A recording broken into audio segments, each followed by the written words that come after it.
My entire life has been affected to some degree by narcissistic relationships.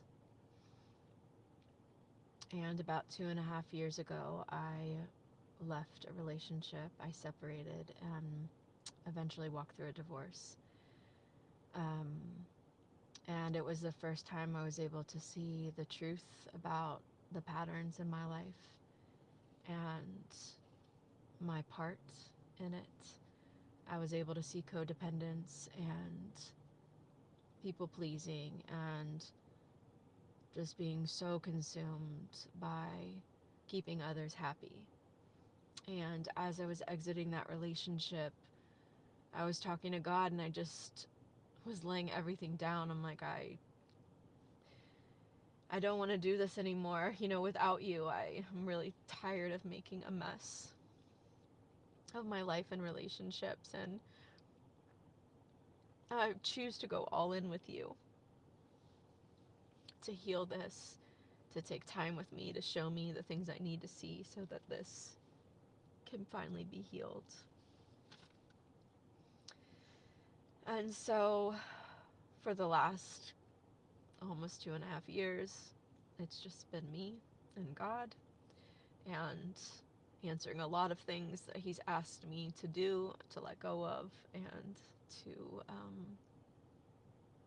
I just a real isolation with Him, I would say. Recently, a test came in that I definitely was not prepared for. Um, and although I made it through, it showed me very clearly that this dynamic is still here, that I still attract and am attracted to this type of relationship. And when it happened, I truthfully was in disbelief on the other side. When it was clear and when I was getting out, just in shock. Uh, and so this past week, I was spending some time with the Lord, just praying, just sharing some of my sadness and my grief.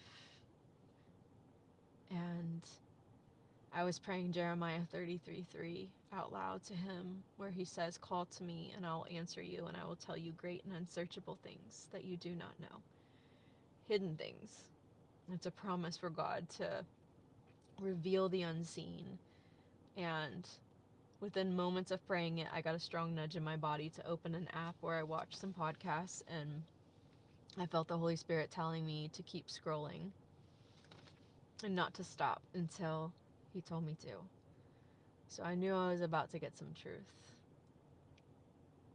And so when I got to the video that I was supposed to watch, I started to play it, and it was a woman who had been in a marriage um,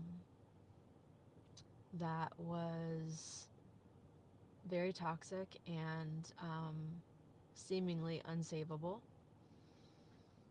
And after years of praying, with nothing working, the Lord finally started saying to her, the reward for your idolatry was your narcissistic partner. This is after they separated. She had taken some time to separate, and when she did that, she could finally hear the Lord's voice. Your reward for your idolatry was your narcissistic partner. And she said, I really struggled with that because I had been praying for years. I didn't understand why I was an idolater. And God said, you were praying to me, but who were you thinking about most during the day, me or Him? Whose opinions were you most concerned with? And whose approval mattered most to you?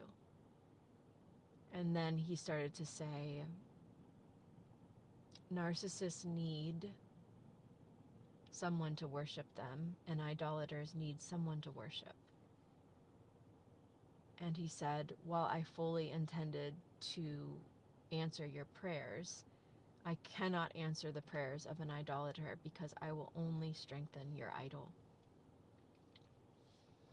And I'm just listening to this and my brain is exploding, and I know I'm hearing everything I need to hear to make sure that I don't continue in this manner anymore. And I realize that while I recognize my codependence and some behaviors that I had never equated it to idolatry. I have never confessed and asked for forgiveness and turned a full new direction to where I can be in a righteous place, praying prayers that heaven actually hears.